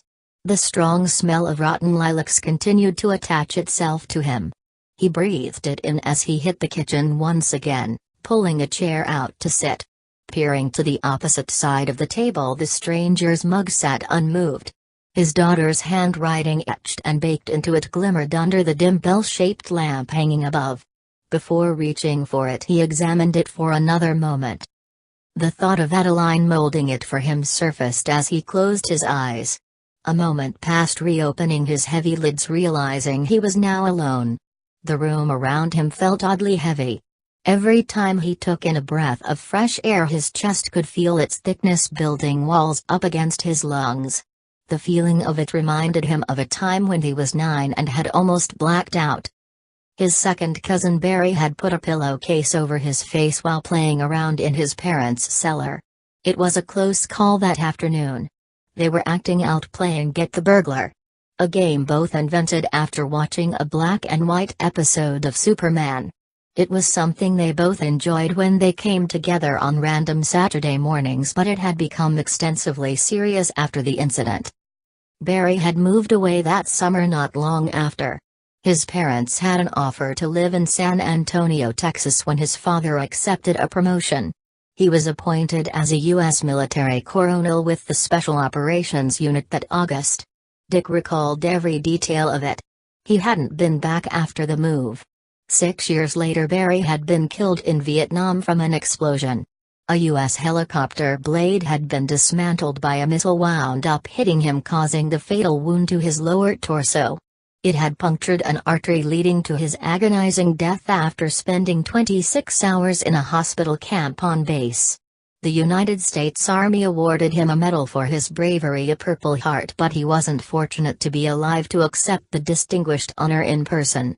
His parents generously shipped it by airmail to Dickie that winter. One he would rather forget altogether. Barry's medal hung in his office encased in a memorable frame since then. At times he would find himself staring up at it in deep thought of his past cousin. Back then, in 1967, most of his family still called him Dickie. It wasn't until he reached senior high before his family and friends managed to give him the masculinity of being called Dick. It suited him better, at least he felt that way. The humiliation of his name was already an atrocity, but since a child it had almost become second nature, overhearing perverted jokes. He went to grab the mug but suddenly stopped himself halfway with his arm stretched across the dining table. His eyes took notice of an unusual residue caked around its handle as he watched in curiosity from the other end. It appeared to be clear-like as he fixated on it. The living heaviness around him stemming from upstairs smoothly rolled through as it hit his nostrils once again as he sat on the wooden stool. It tasted bitter as he licked his mouth in total disapproval of the unnatural sensation. Its unwelcoming aroma immediately sickened him inside his stomach as he pulled for his white undershirt. Yanking the neck of it, he pulled it up out from his work uniform, covering his mouth and nose of the pesky smell. His eyes gawked at the handcrafter mug. Finally gripping it from its position, he held it broadly in his fist. Holding the mug in his hand, he began twisting it, observing the strange substance that had been left. It was unlike any he had ever seen. Lifting it closer, he raised his daughter's mug until it reached his deepened nostrils. Strangely, there wasn't any specific odor from what he could detect. Placing the mug back, he stood up to exit the kitchen, suddenly realizing he wasn't alone. Chapter 6: Sick Thoughts. Peering from the far side of the kitchen through the window, he noticed the same lights as before gleaming in through the glass. The odd man had come back for whatever reason, as Dick stared a moment longer, awaiting the driver's side to open this time, but it didn't. His face drooped, standing there watching out. He was worn down and desperately lacked a subtle night's rest. For a week straight he had been pulling 16-hour shifts to cover for an injured coworker. He had even slugged through his hour-long lunch breaks because the company was behind on its orders. They had replaced the previous supervisor who was in charge of inventory and had since then hired a newcomer who was being trained from ground up. The only downside about it was they were bumped up in company salary and were now being paid a lucrative amount of money. Much more than what Dick had already made, which had caused a bit of frustration within the boss and him. The younger working generation working there seemed to be thriving at the moment, which agitated him after putting in years of mind-bending hours and overtime. Suddenly, the broad side of the driver's door swung out and a man's leg lifted out onto the gravelly ground. His flared pants waved in the subtle dusk as he stood staring inwards at the colonial. Dick Feller hadn't budged, gawking at the unusual man who had come back for whatever reason. His eyes briskly traced the room, wondering if the man had forgotten something. The strange elderly man began plodding towards the stone stairway leading up to the main door. Dick's eyes caught him moving from in the far window as he stubbornly headed over to greet the man. It seemed as if minutes had passed waiting for the unlikely man to knock, but it never came. He pressed his ear to the blunt door in front of him but could only hear himself breathing in anticipation.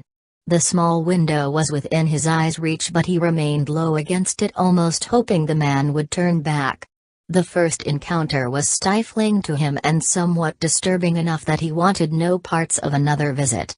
His daughter swept across his mind again as he leaned his shoulder into the heavy storm door of the colonial. Quietly awaiting a sign, nothing came. Another minute had rushed by, still standing just out of view from the kitchen windows by the doorway. Cigarettes crossed his mind as he poked around inside his work pockets, finding nothing but a twisted filter left over from a day earlier. His face sagged lower in turmoil. He lowered down onto the hardwood underneath him, sitting against it in disgust. Peering upwards towards the kitchen, the stranger's headlamps had unsuspectingly shut off and was now nothing but a backdrop into the pitch night. He held the filter in his palm as he wondered deeply inside of his mind, desperately in search of a faint sign that his faith was still there. But inside, his heart felt fractured and it was colder than he could remember. Even the blood flowing through him was nervously afrock at the thought of prayer. There was nothing else left, he felt shattered to unrepair. Suddenly, death cries vaulted through the walls, almost startling him as he leaped onto his legs, staring from side to side of where it originated. The cry abruptly stopped just before he could pin its location. His stomach ached in panic of Adeline as he sprung from the doorway, almost slipping onto his face as he reached the second step leading up to the second floor. He caught himself as he clung to the old lacquered banister. Slowly climbing to the top, he peered from his daughter's room to the bedroom Julia and he shared together. Everything was ordinary and as it was before the strange crying. Pain plundered to the backside of his scalp, suddenly standing along the creaky boards at his feet. A migraine had emerged in the hair-splitting second of desperation of finding aid. He began gripping his fingers into his thinning hair, squeezing until he could feel himself become numb. Leaving the stairwell, he crept down until he came to the refrigerator door. Before opening the double doors, he slightly turned his view back out into the night. The driveway was empty and the shiny car was also gone. The sight of the empty driveway suddenly gave him a sense of peace. It was a mild feeling that reassured him in the slightest way, but it was something he eagerly needed. It was the first for him on such a dreadful evening. Swinging the freezer side of the tall black and silver-handled refrigerator open, he clutched a frozen bag of sweet corn in his gritty fingers. Oil and sludge covered his fingernails from the work plant a day earlier. He pressed the plastic bag against his temple as it stung just a moment until its coldness settled in. The frost felt soothing upright along his whiskered cheek. His beard had grown drastically since a day earlier. Suddenly, he could sense the cold steam rising from the corn as it touched his skin. Awaiting the chilling shriek he had heard moments before, he shut the freezer, leaving the kitchen as he entered into the living room. Finally, his leather boots were off and strewn about, as he sunk into the love seat where Juliana's friend had spent the night. Dick began peering into the kitchen at the phone hanging on its receiver, quiet as ever. It hadn't rang since he arrived home from the general hospital when he reported Aid missing. His only daughter. It chilled him to the bone at the thought of losing his only little girl. It felt like a dramatic movie plot that he couldn't escape no matter how badly he wanted to. The thoughts running across his mind were gut-wrenching. "Dickie Doo, wake up," whispered the slight dying voice of a young child into his ear as he just nodded off. His eyes fought the heaviness as he became alert, peering into the kitchen as if somebody was playing a mischievously game on him. "Who's here? Come out now. Or else," he demanded as his voice echoed into the large home, almost ringing and dying off as quick as he had heard the strange child's. His eyes were still squinting as he gawked about, wondering about the name it had called him. It had called him Dickie Doo. It was a name only one other person had ever called him, and even then it was in an attempt to irritate him in some callous kind of manner. A girl named Shelley Drubelemeyer, a fifth grader he had disposed of since moving to Wedgwood Elementary School at the age of 6. At the time they had rode the same bus together, sitting on opposite sides until 5th grade when she suddenly died in a terrible accident. As a child he didn't quite grasp what really happened to Shelley, until he grew older and realized the severity of it. Shelley's entire family were all trapped inside, his sister Megan, who was 9, her older brother Frankie, who was 10 going on 11, her mother Betty and her father Vince Drubelemeyer had all perished that winter in the remarkable blazing inferno.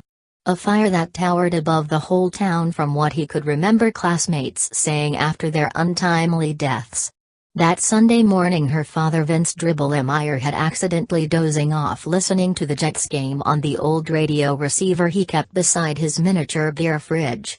It wasn't anything new for him to nap during a game. He had done it at least 500 other previous game days. But this time, the smoldering cherry on his cigarette had fallen off and caught fire. A flame startled accidentally that had an entire Christian family in its mind. For whatever unlikely chance, the ashes from the cherry had landed flat on an unnoticed spot of spilt kerosene. The trace detectives wrote it up that way and concluded that it had been accidentally poured months earlier before the house fire. He had sold the kerosene heater for $10 to a local friend a few months prior, but somehow hadn't noticed that the cap had worked its way loose during the transport from the cellar to the garage. It was a dumb luck maybe, Dick recalled thinking to himself as a small boy. Remembering the day he learned of Shelley's death from a classmate the next morning in Mr. Darden's geometry club. Dark luck it was, the kind of luck kids like Dick Feller ran from. The kind of stupid luck that tells you not to open the door when a stranger's outside and possibly wielding a butcher knife.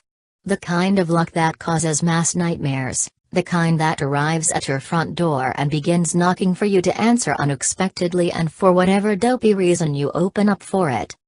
The thought swirled in his head as he played 30 years back in rewind, trying hard not to miss anything. Good old Shelley.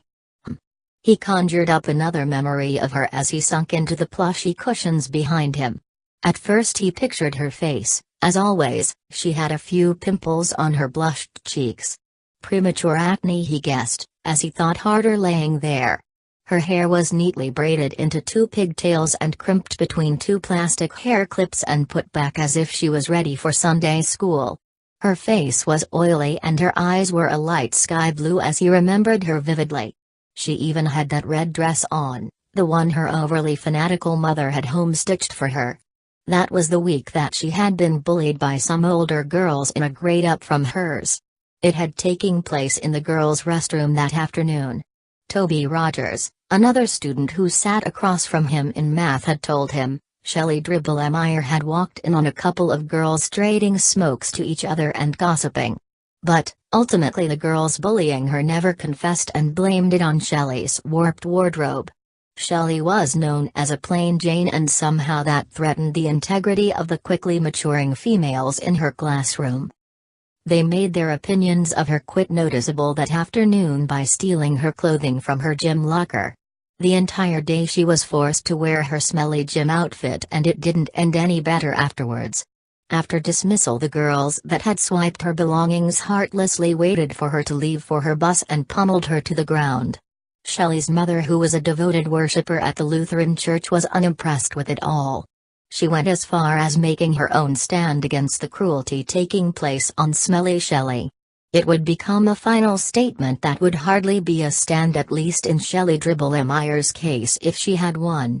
Her mother tirelessly sewed every single shred of clothing for her for the remainder of the 5th grade that year. Actually, for the remainder of her shortened life, to put it logically. Dick lay against the sofa for another moment, releasing a loud yawn, covering his mouth with his arm. He gazed at the wall, suddenly noticing the picture frame turned upwards. In front of him, the photograph was upright, and the photo Julia had snapped that day was lying underneath along the floor by the wall. It had slipped out from the frame. At least at the side of it, it suddenly appeared that way. His eyes traced the wall as if somebody was standing before him, somebody he was unable to visually see. The wall was bare and had a small spider web resting along the ceiling and itself. It appeared abandoned since spun. Julia hadn't dusted the colonial since their arrival. She wasn't particularly a housemaid. A caring mother. Yes. A maid not even close. Mr. Feller thought about Julia as he watched the growing dust collection forming. He then noticed how dry his mouth had become since resting. Using his hand, he touched his lips, which were easily drier and beginning to split on the corner of his mouth. I could really use a glass of gin, he said quietly to himself, almost hearing his own thoughts outside of his tortured mind.